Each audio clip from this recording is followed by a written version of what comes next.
Bonjour à toutes et à tous. Aujourd'hui, j'ai le plaisir de retrouver Emmanuel Andanson pour une nouvelle discussion. Emmanuel est naturopathe et prof de yoga. Elle intervient à Pertuis, dans le Vaucluse, ainsi qu'à Marseille, dans les Bouches-du-Rhône. Emmanuel et moi avons eu envie de faire une discussion sur le thème comment optimiser notre système immunitaire. Et je trouvais que la période était tout à fait parfaite pour entamer cette discussion et pouvoir apporter de l'information que nous n'avons pas forcément et qui peut nous être utile et nous intéresser. Bonjour Emmanuel. Bonjour Stéphanie. Comment vas-tu? Très bien, merci. Je te remercie beaucoup de te prêter à cet exercice d'échange. Et sur ce sujet en particulier, non seulement la période de l'année est tout à fait idéale pour en parler, mais également, on va dire, cette période où on nous parle beaucoup de virus et tout ça. Est-ce que tu peux te présenter, s'il te plaît? Oui, donc je suis Emmanuelle Andanson, je suis naturopathe et professeure de yoga depuis bientôt 10 ans et j'exerce donc comme tu l'as dit sur Pertuis, j'ai mon cabinet qui est là-bas. Actuellement, je fais beaucoup de téléconsultations pour le coup et je donne les cours de yoga par Zoom en ce moment. Voilà. Super. Alors, en fin de compte, quand nous avons discuté ensemble de cet échange à venir, on a parlé donc de ce que tu pouvais nous apporter en termes de conseils. On a parlé aussi du fait de pouvoir être acteur de sa santé. Moi, j'ai hâte que tu puisses nous parler un peu de tout ça.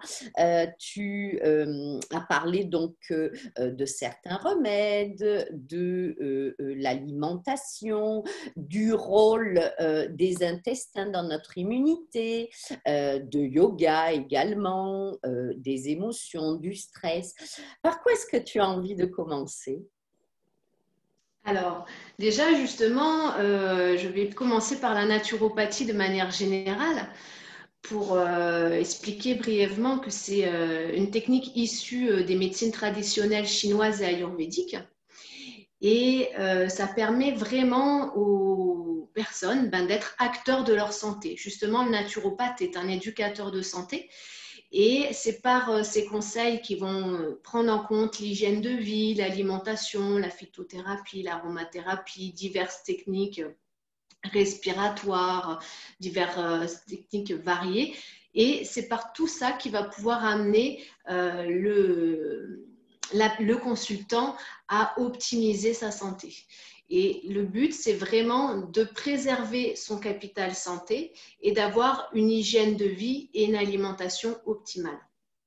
Alors, j'aimerais préciser quelque chose parce que peut-être que tout le monde ne connaît pas ces termes. Donc, aromathérapie, c'est les huiles essentielles. C'est les huiles essentielles. Hein, et phytothérapie, c'est l'utilisation des plantes. Ça peut être l'utilisation sous différentes formes, hein, en tisane, en décoction, en gélule, en cataplasme. Il y a différentes façons d'utiliser les plantes. Et donc, voilà, c'est ce qui concerne les plantes.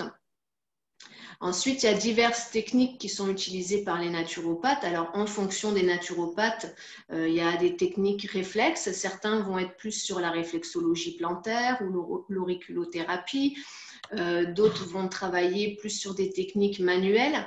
Donc ça, c'est propre, je dirais, à chaque naturopathe. Moi, par exemple, je pratique plus spécifiquement le Chiné Tsang, qui est un soin qui se fait principalement au niveau du ventre. Et en technique réflexe, je pratique plus l'auriculothérapie.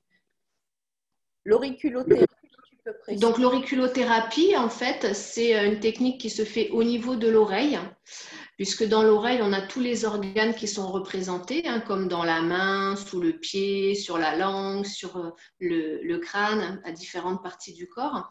Et donc, je vais travailler sur l'oreille avec un petit stylet où je vais stimuler des points réflexes qui vont avoir des impacts ensuite sur le système endocrinien, sur les différents systèmes du corps et qui vont permettre de retrouver rapidement un état de santé optimal.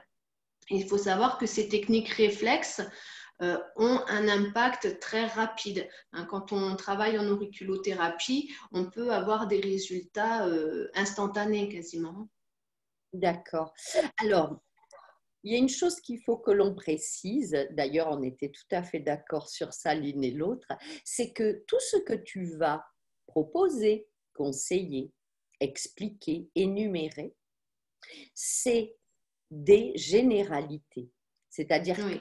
qu'après, évidemment, vu que ce sont des techniques holistiques, c'est du cas par cas. Ce qui peut convenir à l'un ne conviendra pas forcément à l'autre.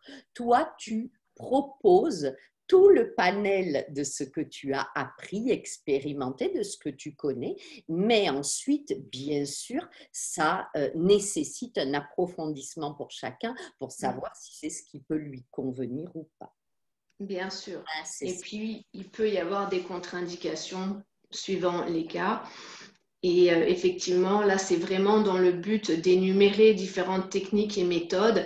Mais la naturopathie, c'est quelque chose justement qui est individualisé, où on prend la personne dans sa globalité. C'est pour ça qu'on parle de holisme dans la naturopathie. C'est une technique holistique qui va prendre l'homme dans sa globalité, c'est-à-dire on prend en compte les différents corps, puisqu'on n'est pas qu'un corps physique, hein, on a aussi un corps émotionnel, un corps astral, causal, enfin on a différents corps.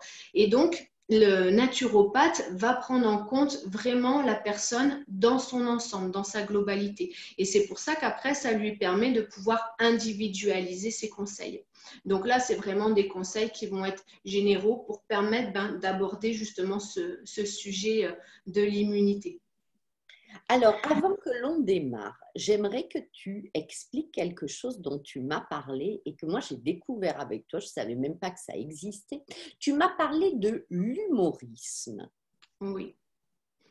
Donc, l'humorisme, justement, là par exemple, je venais de parler juste avant de l'holisme, puisque dans la naturopathie, on considère 5 grandes trames, on va dire.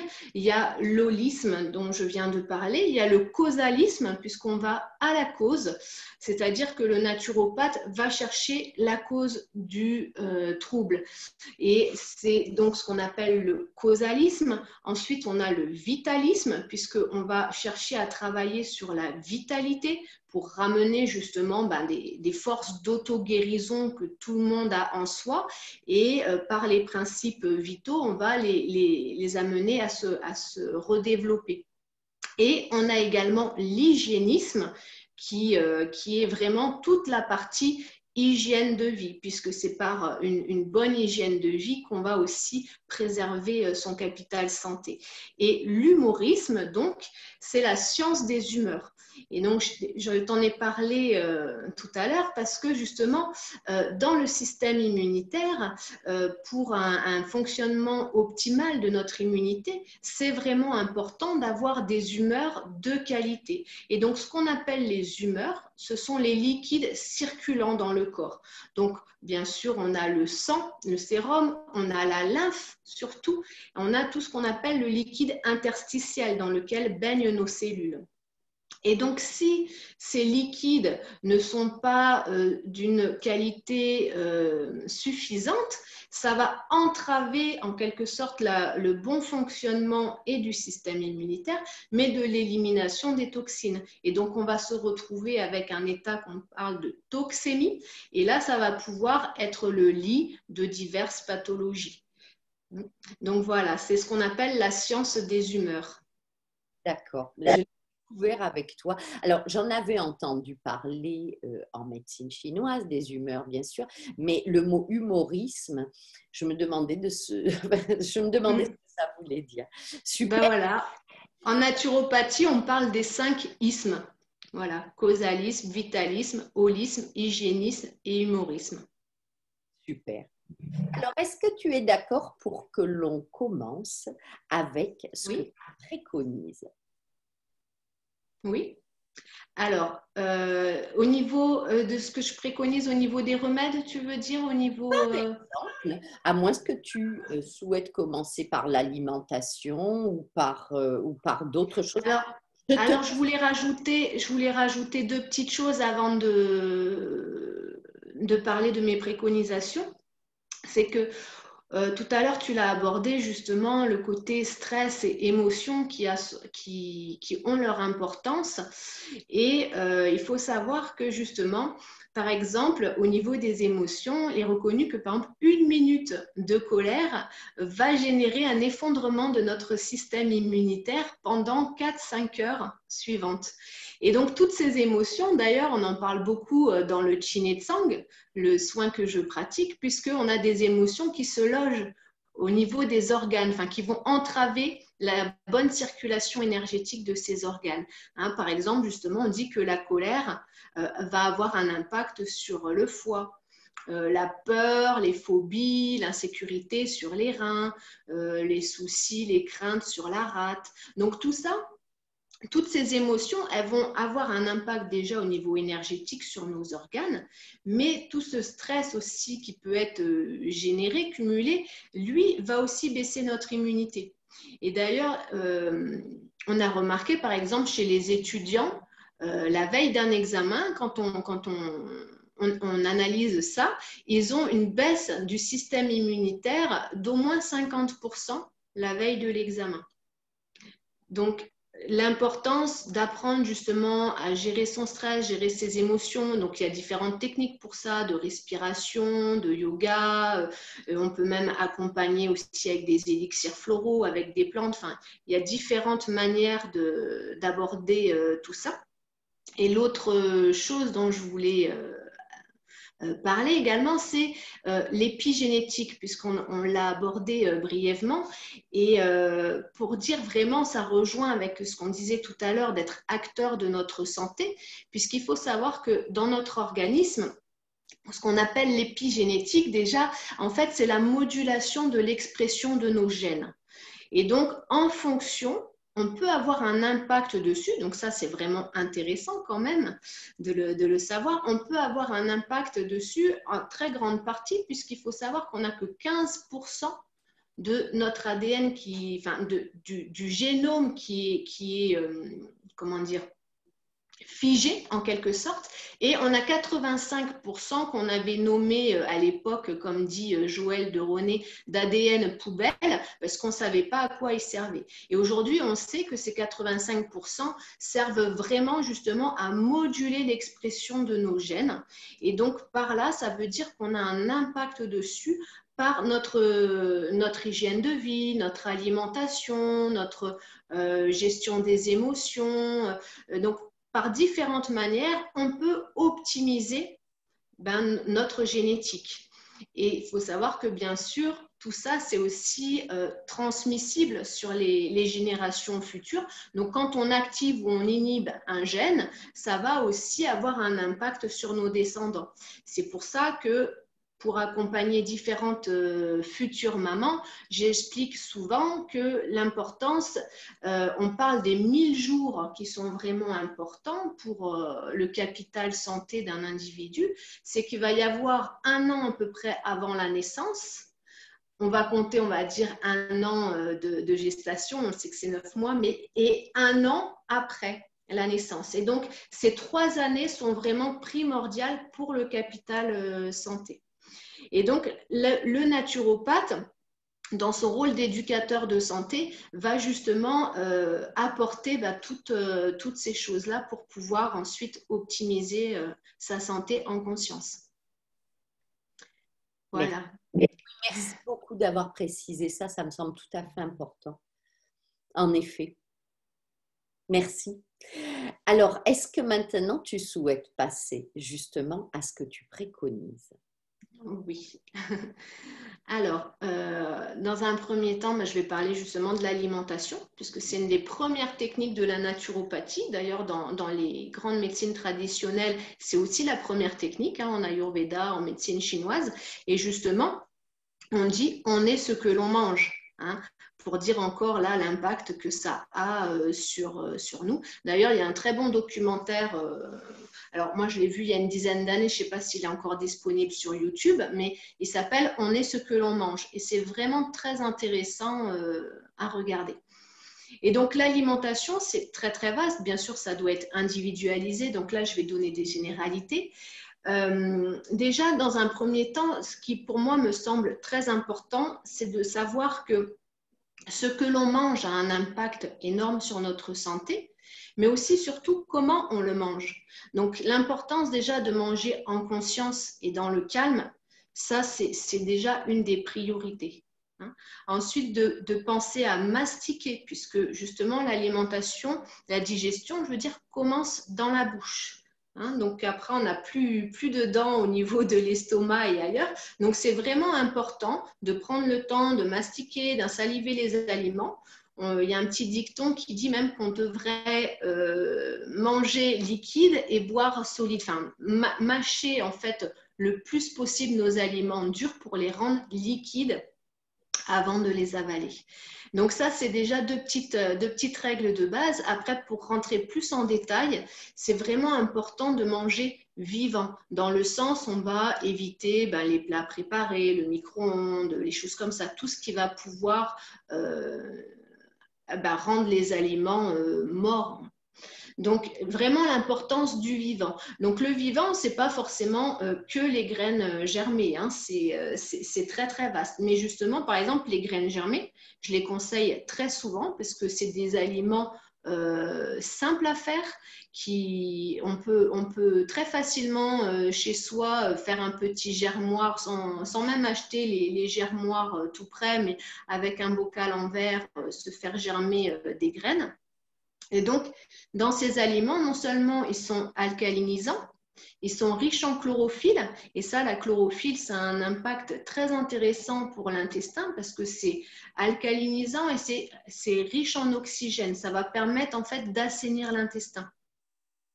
Et les graines germées, en plus de ça, c'est des protéines végétales complètes. Elles contiennent tous les acides aminés essentiels.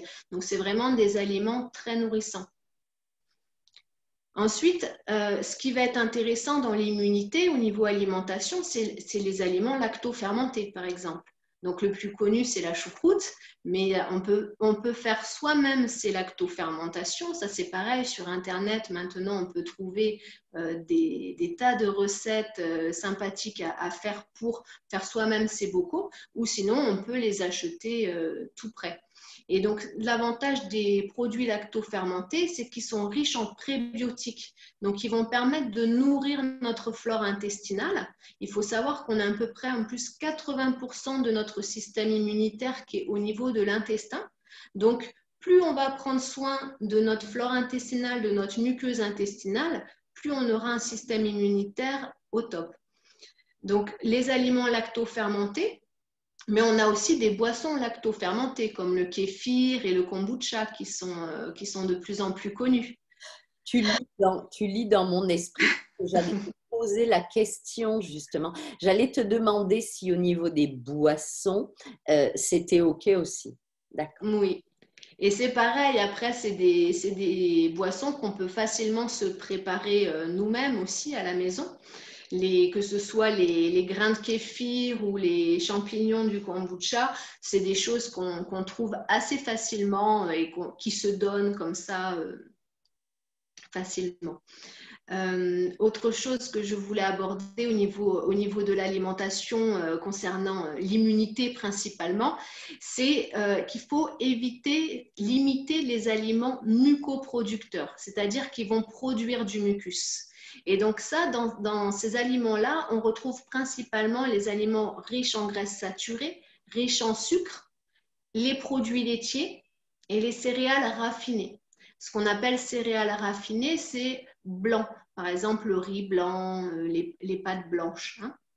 Donc ça va avoir tendance à produire du mucus et à encrasser, on va dire, l'organisme. Donc Oui, dis-moi. Quand tu parles de choses grasses, est-ce que, donc tu cites les produits laitiers, alors on entend souvent euh, euh, en recommandation de limiter tout du moins les produits laitiers de vache, mais pour toi c'est tous en général? Alors là, au niveau aliments mucoproducteurs, ils sont tous dedans. Après, effectivement, dans les conseils, dans les recommandations des naturopathes, souvent on va dire pour les personnes de plutôt privilégier, s'ils consomment des produits laitiers, de plutôt privilégier les produits laitiers de chèvre et de brebis. Mais ça, après, c'est pour d'autres raisons encore, hein. Mais effectivement, on va privilégier ceux-là souvent. Ensuite, ce qui va être intéressant au niveau de l'alimentation, c'est d'apporter beaucoup de vitamines et de minéraux. Et donc ça, on va les retrouver principalement dans des aliments crus. Puisque déjà, il faut savoir par exemple que la vitamine C, au-delà de 60 degrés, elle disparaît à la cuisson, hein. Donc, c'est une vitamine vraiment fragile. Donc, c'est important aussi de consommer des crudités. Et même en hiver, on a beaucoup de légumes qui peuvent se manger crus. Et c'est ce qui va nous permettre aussi d'apporter des enzymes. Les enzymes, on peut l'imaginer comme des petites paires de ciseaux qui vont venir découper ce que l'on mange, les protéines en acides aminés, etc., pour pouvoir justement mieux digérer, mieux assimiler ce qu'on va manger. Voilà. Et D'accord. donc, au niveau de l'alimentation, après, il y a aussi, on parlait des aliments lactofermentés, des boissons lactofermentées, il y a aussi les jus lactofermentés, hein. Ça m'arrive souvent de conseiller aux personnes de prendre, par exemple, un peu comme sous forme d'apéritif, un petit verre de jus de légumes lactofermenté. Donc, j'aime bien conseiller souvent la carotte ou la betterave parce qu'elles ont vraiment des vertus très intéressantes pour le foie. Et on va dire que ça a bon goût. Donc, ça peut être intéressant, par exemple, en début de repas, de prendre un petit verre de jus lactofermenté. D'accord, ok, très bien. Très bien.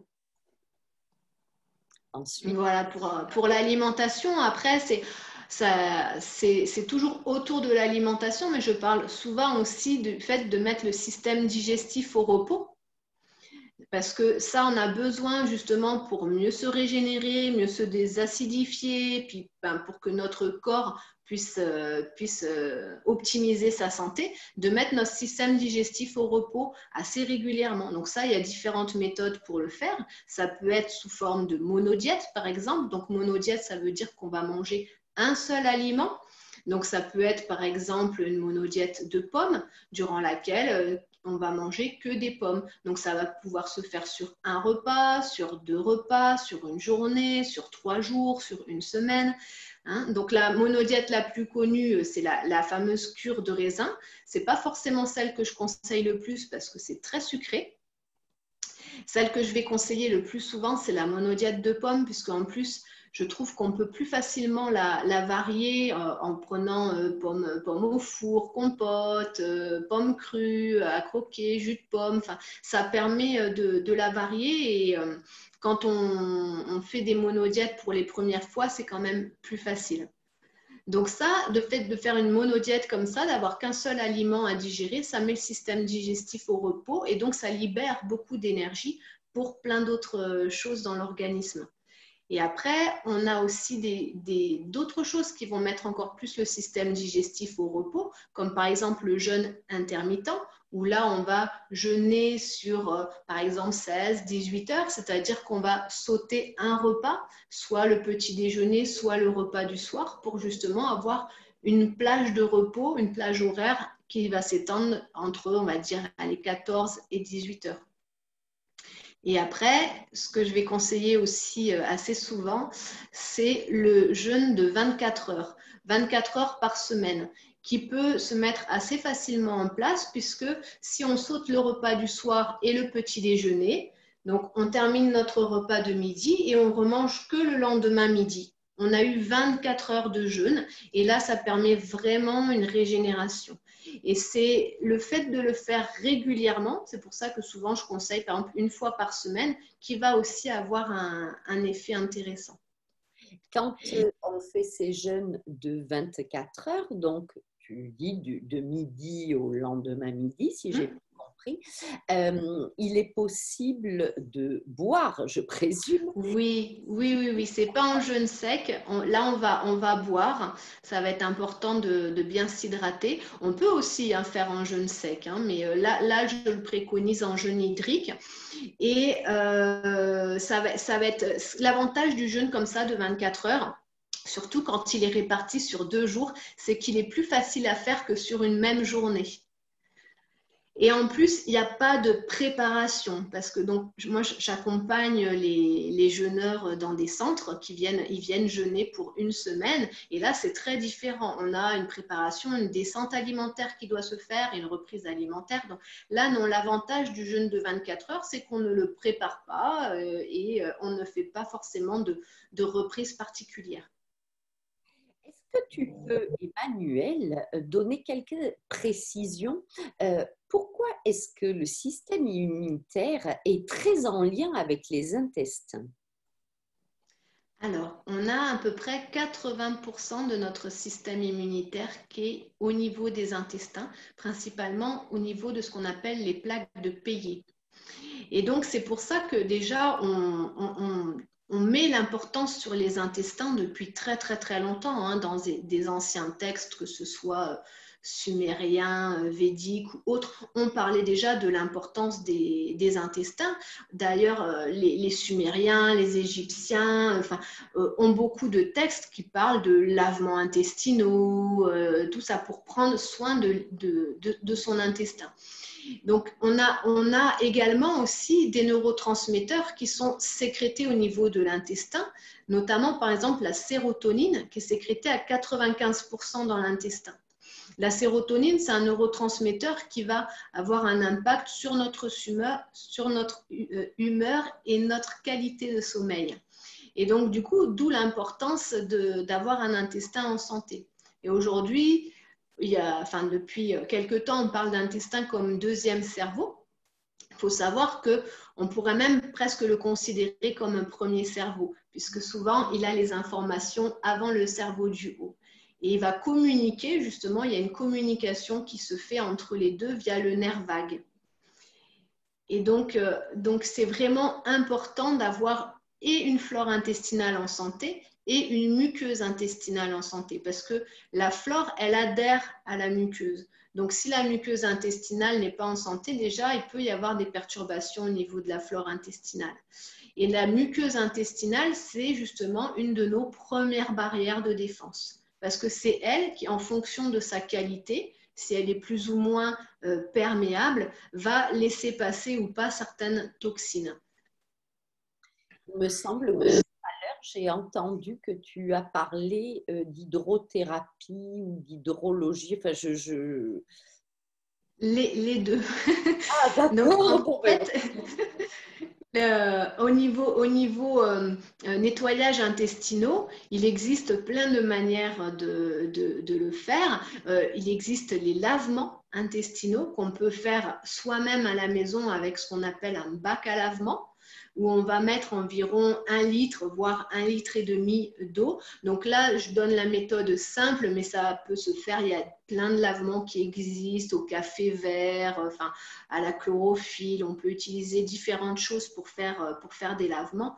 Mais là, le but, c'est vraiment d'absorber en fait ce liquide au niveau de l'intestin. Donc, c'est un petit bac à lavement qui a un tuyau et une canule qui va s'insérer du coup au niveau du rectum, et on va laisser, en étant en position allongée, l'eau rentrer dans l'intestin, la conserver ou pas plus ou moins longtemps, et ensuite aller évacuer. Et ça va permettre de nettoyer l'intestin. Donc ça, c'est une technique qui est très connue, on va dire, dans la naturopathie et d'autres thérapies, mais qui n'est pas forcément beaucoup utilisée. Après, ce qui est, je dirais, plus simple à faire, ça peut être, par exemple, d'utiliser du psyllium, le psyllium blond. Donc ça, c'est un tégument. un tégument qui est issu du plantain des Indes et qui va permettre d'avoir un effet mucilagineux. Donc, ça va se consommer en fait avec de l'eau. On va pouvoir le trouver en boutique bio, par exemple. Ça s'appelle le psyllium blond. Alors, Et on va... excuse-moi, tu Oui, le prononces, donc pour l'épeler, PSI, Psy2Lium. Et donc, c'est le psyllium blond parce qu'il existe aussi le psyllium en grain. Donc là, c'est différent, c'est le psyllium blond. Et on va le consommer donc de manière progressive parce que ça va avoir ce côté mucilagineux qui va venir nettoyer l'intestin. Ça va créer comme un gel qui va nettoyer la paroi intestinale. Donc, c'est vraiment très intéressant puisque justement, ça a un effet préventif, on va dire, à tous les troubles diverticulose et tout ça. Et donc, on va le prendre. Moi, je vais le conseiller plus souvent, par exemple, le soir, parce que comme ça, durant la nuit, ça fait son effet. Et le matin, on va justement avoir une selle plus importante. Et donc, ce côté mucilagineux va nettoyer l'intestin. Et ce qui va être important, c'est de bien boire, parce que sinon, si on ne boit pas suffisamment, ça peut aussi faire l'effet inverse, avoir un effet un peu constipant. D'ailleurs, ça peut être utilisé des fois dans des cas de diarrhée, même justement pour ce côté-là. Donc là, quand on le consomme, vu que c'est mucilagineux, on va le mettre dans une tasse d'eau en touillant et en buvant très rapidement parce que sinon ça devient vite sous forme de gel épais et là après ça peut être très difficile à boire. Voilà, donc de préférence de manière progressive. Donc on va commencer par exemple avec une cuillère à café le soir, puis 2, puis 3 cuillères à café, voire 4. Et ça peut se faire sous forme de cure périodique. très bien. Est-ce que tu as envie de parler de compléments alimentaires ou de remèdes qui peuvent justement optimiser le système immunitaire? Oui, alors il y a différents remèdes très intéressants pour ça. Donc, dans un premier temps, par exemple, en phytothérapie, l'utilisation des plantes sous forme de tisane déjà vont pouvoir être intéressantes. On a le thym qui, justement, dans notre région est très facile à trouver. Donc, ça peut être vraiment intéressant de se faire des tisanes de thym parce qu'il a vraiment des vertus sur l'immunité. Il est antibactérien, antiviral, donc c'est très intéressant. On peut aussi se faire des tisanes de gingembre, par exemple. Le gingembre a aussi des vertus antibiotiques naturelles. On peut aussi faire des tisanes un petit peu façon ayurvédique en mettant du gingembre, des clous de girofle, de la cardamome, de la cannelle. Pourquoi pas aussi rajouter des graines de fenouil. Enfin voilà, vraiment on peut varier ça. Ensuite, au niveau des plantes, celle que je vais conseiller le plus souvent pour l'immunité, c'est l'échinacée. Donc l'échinacée, c'est une plante qu'on peut prendre sous différentes formes. On peut même se préparer soi-même la préparation. Euh, si on a de l'échinacée au jardin, en fait, c'est les racines qu'on va utiliser. Donc les racines, on va les prendre au moment de l'automne, justement, quand l'énergie de la plante est revenue dans les racines. Et là, on va pouvoir, bien sûr, les nettoyer et découper, et après les mettre sous forme de teinture mère. Donc, on va laisser macérer ces racines dans de l'alcool. Par exemple, un alcool, soit on en a, soit on prend une bouteille de rhum, par exemple, un alcool à 55 degrés. Et on va laisser macérer pendant 3 semaines en prenant le temps tous les jours de venir remuer cette préparation un peu comme sous forme de laine muscate. Et on va tous les jours comme ça dynamiser notre préparation. Donc bon, là c'est petit truc pour ceux, si jamais il y en a qui ont le jardin et qui ont envie de planter de l'échinacée. Mais sinon, on la trouve facilement en boutique bio sous forme de teinture mère, sous forme de gélules également. Il y a différentes choses aussi qui vont être intéressantes comme l'extrait de pépins de pamplemousse qui est bien connu.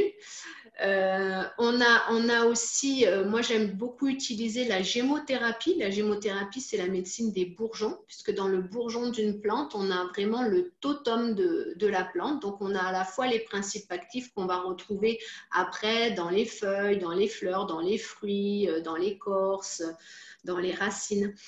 Et donc, en gémothérapie, les deux grands remèdes phares, on va dire, de l'immunité, c'est le cassis et l'églantier. Et donc, le cassis, en plus, lui, c'est vraiment un bourgeon phare. C'est pour ça que d'ailleurs, dans les remèdes, dans les complexes de gémothérapie, on le retrouve quasiment tout le temps mis. Il a des vertus qu'on dit cortisone-like. Et vraiment, il a ce côté anti-inflammatoire. Et il est revitalisant et il a cette action intéressante sur l'immunité. Et l'églantier aussi. Et si par exemple, si c'est pour des enfants, on va privilégier plutôt l'églantier, le Rosa canina, qui lui est vraiment un bourgeon spécifique de l'immunité chez l'enfant. Et donc ça, la gémothérapie, donc là, je ne vais pas trop rentrer dans le détail, hein, c'est sous forme de gouttes et puis après, on le prend avec de l'eau. Est-ce que ensuite, pardon, oui, non, je t'en prie. Parce qu'ensuite, toujours pour continuer dans les remèdes, ce que j'aime conseiller aussi, c'est les huiles essentielles. Et donc ça peut être intéressant. Donc les huiles essentielles, on peut les utiliser sous diverses formes. Et ça peut être intéressant d'avoir un diffuseur d'huile essentielle à la maison et puis de diffuser certaines huiles essentielles qui vont avoir des vertus immunostimulantes, comme le Ravinsara par exemple. Donc ça peut être aussi d'utiliser les huiles essentielles sous forme de friction. Je vais continuer à parler du Ravinsara parce que c'est vraiment une huile essentielle qui est intéressante au niveau de l'immunité. Et quand on va l'utiliser en friction, à ce moment-là, on va mettre une petite goutte au niveau des poignets, une petite goutte derrière les oreilles, une petite goutte au thymus. On peut même, pourquoi pas, mettre une goutte sous les pieds. Et donc voilà, ça va aussi avoir des vertus sur l'immunité. Ensuite, oui, j'ai cru que tu voulais poser une question. Non, j'étais juste en train de me dire que, en fin de compte, ce que tu proposes, c'est surtout de la prévention. Oui. Hein, c'est ça. Oui. C'est vraiment le but de la naturopathie, c'est d'avoir une action préventive.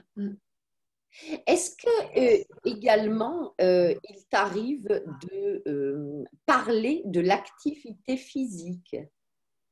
Oui, bien sûr. Pour l'immunité. Oui, bien sûr. D'autant plus que donc, je donne des cours de yoga. Donc là, durant les cours de yoga en général de l'automne, on en parle beaucoup.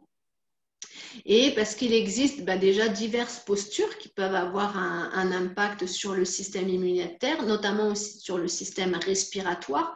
Là, on va être plus sur des postures d'extension arrière où on va justement avoir une ouverture de la cage thoracique. Donc, ce genre de postures vont être intéressantes. On va aussi, je vais aussi souvent parler des pranayamas. Donc, les pranayamas sont des exercices de respiration. En fait, c'est la maîtrise du souffle dans le yoga. Et donc, il va y avoir divers exercices de respiration qui vont aussi avoir un impact sur notre système respiratoire et sur notre système immunitaire. Je dirais que déjà, d'une manière générale, le yoga, peu importe les postures, le yoga de manière générale a un impact sur nos différents systèmes et notamment le système immunitaire. Mais après, il y a aussi, comme tu disais, l'exercice physique de manière générale. Parce que le fait de mettre notre corps en mouvement, peu importe le mouvement, on va activer notre lymphe. Et il faut savoir que notre système immunitaire est en grande partie transporté par la lymphe. La lymphe, c'est justement un liquide qui fait partie des humeurs dont on parlait tout à l'heure. Et cette lymphe a besoin de mouvement pour bien fonctionner. Il faut savoir qu'elle circule très lentement dans le corps. Elle met 24 heures à faire le tour de notre corps, donc c'est très très lent. Et ce qui va lui permettre de circuler, justement, c'est et notre respiration et nos contractions musculaires. Donc, d'où l'importance d'aller faire de l'activité physique et encore plus en plein air. Mais ça va permettre de mettre cette lymphe en circulation.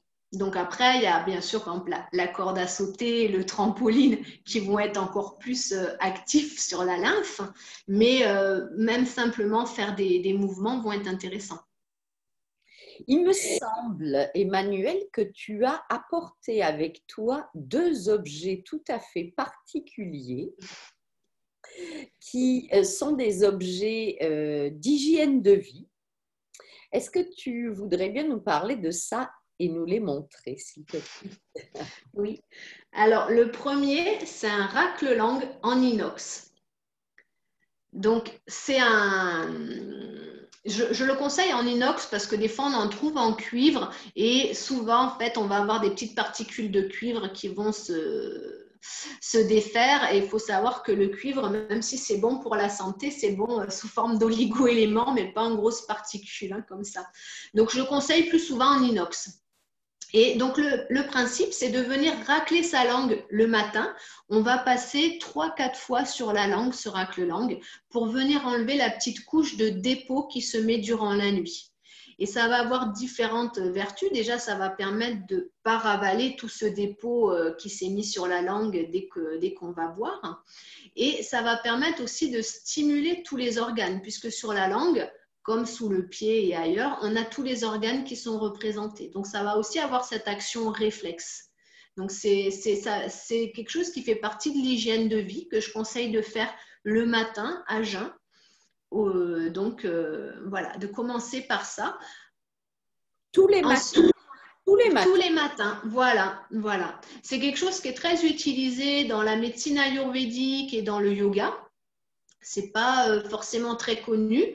Quand j'étais en Auvergne, dans les magasins bio, ils en avaient en vente. Ici, vers chez moi, c'est pas toujours le cas. Donc, des fois, ça se trouve sinon facilement sur Internet, hein. Donc, ça s'appelle un racle-langue ou gratte-langue. Puisque, en fait, j'en parle souvent parce que vraiment, l'importance de prendre soin de son système digestif commence par la bouche, hein. C'est vraiment un tube qui va de la bouche à l'anus. Et donc, si déjà au niveau de notre bouche, il n'y a pas une santé optimale, il ne peut pas y avoir ensuite une santé intestinale correcte, hein. Donc ça passe par l'hygiène buccale. Et donc, la première des choses, c'est donc se racler la langue.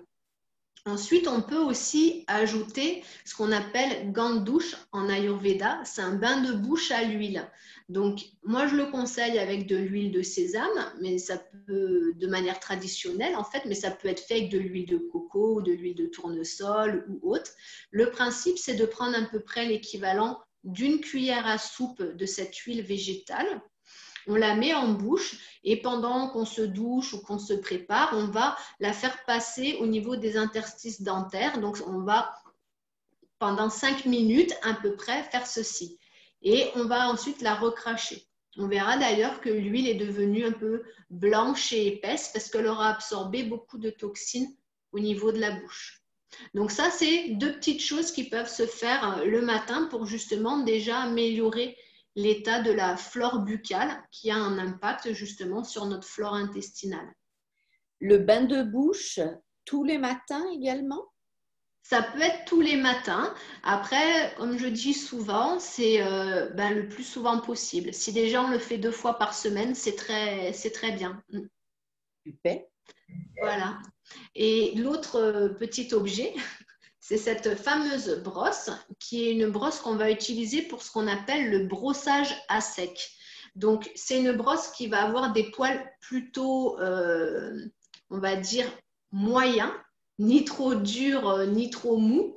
Et elle va être utilisée pour se brosser le corps. Donc, de préférence, c'est pareil, on peut le faire le matin, mais il y a même des personnes qui le font 2 fois par jour, matin et soir. Le but, c'est de le faire dans le sens de circulation de la lymphe pour justement venir activer la lymphe. Parce que l'avantage de ce brossage à sec, c'est de venir stimuler notre lymphe, de venir aussi éliminer toutes les petites peaux mortes qu'il peut y avoir sur la surface de la peau.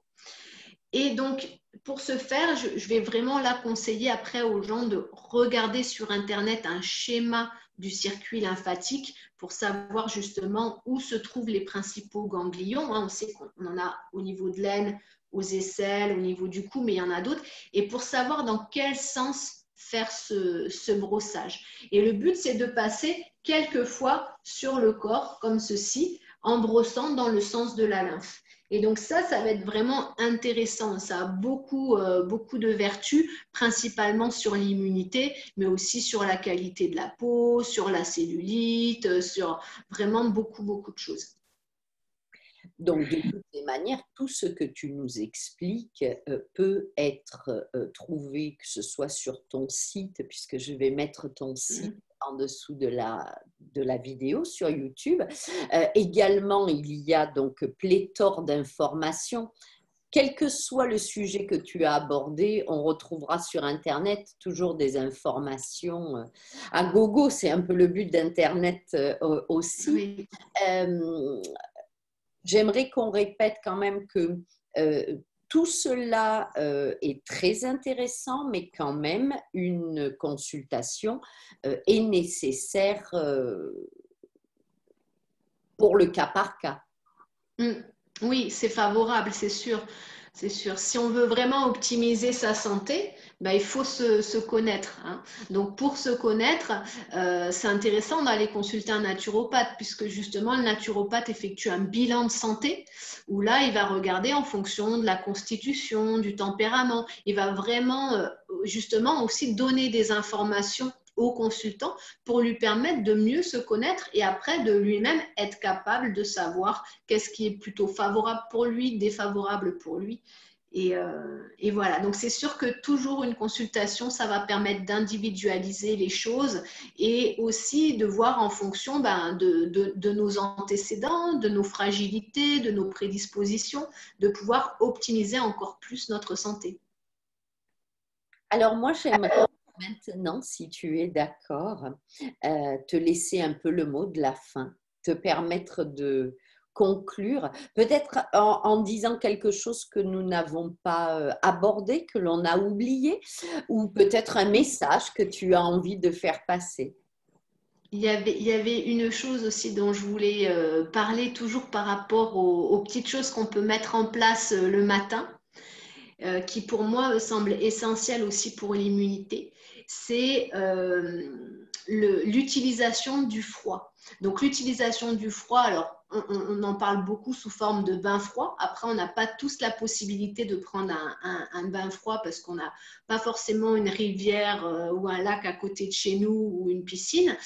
Mais déjà de prendre une douche froide, ça va être vraiment intéressant. Donc bien sûr, ça fait peut-être un peu peur comme ça, mais on va y aller progressivement. On peut prendre notre douche et terminer par 30 secondes de froid, par exemple, au départ, et petit à petit, essayer de plus en plus d'aller vers des douches froides. Parce qu'en fait, le froid a des vertus qui vont augmenter la production hormonale de certains neurotransmetteurs très intéressants comme la dopamine, la sérotonine, la noradrénaline. Donc, ça a des vertus sur notre vitalité, notre joie de vivre, on va dire. Ça a des vertus aussi anti-inflammatoires et ça a des vertus qui vont augmenter la production des lymphocytes qui sont justement des cellules immunitaires. Donc, c'est vraiment quelque chose d'intéressant. Et voilà, ça demande bien sûr une petite habitude pour aller vers ça, mais je voulais l'aborder. Et une autre chose aussi que je voulais aborder, c'est ce qu'on appelle le grounding ou le earthing, c'est la connexion à la terre.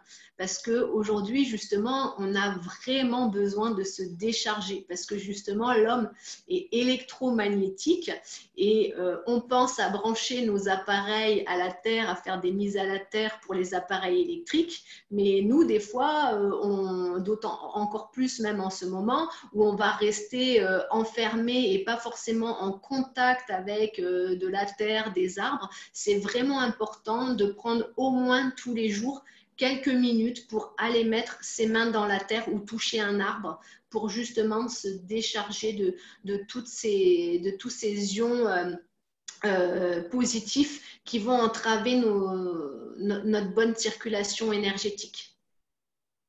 Merci. Est-ce que tu souhaiterais alors maintenant conclure et puis faire passer peut-être un message? Ben, le message que j'ai à passer, c'est justement de ne pas oublier que nous sommes acteurs de notre santé et que nous avons à notre disposition vraiment un panel de méthodes simples, euh, vraiment accessibles à tous et qu'on peut mettre au quotidien par petites touches dans notre quotidien pour justement optimiser notre santé et se sentir au mieux de notre forme physique et psychique. Merci Emmanuel. Merci Merci beaucoup. du temps que tu as accordé parce que je sais que tu es très occupée. Donc, merci beaucoup d'avoir accordé un peu de ton temps pour nous parler de ça. Merci Stéphanie. Je te souhaite une bonne route, une bonne continuation. Merci. Je t'en prie. Et à vous tous également, une belle continuation. Moi, je vous retrouve très prochainement avec une autre personne, un autre thème et une autre énergie, bien évidemment. Et d'ici là, portez-vous bien. À bientôt. Au revoir. Au revoir.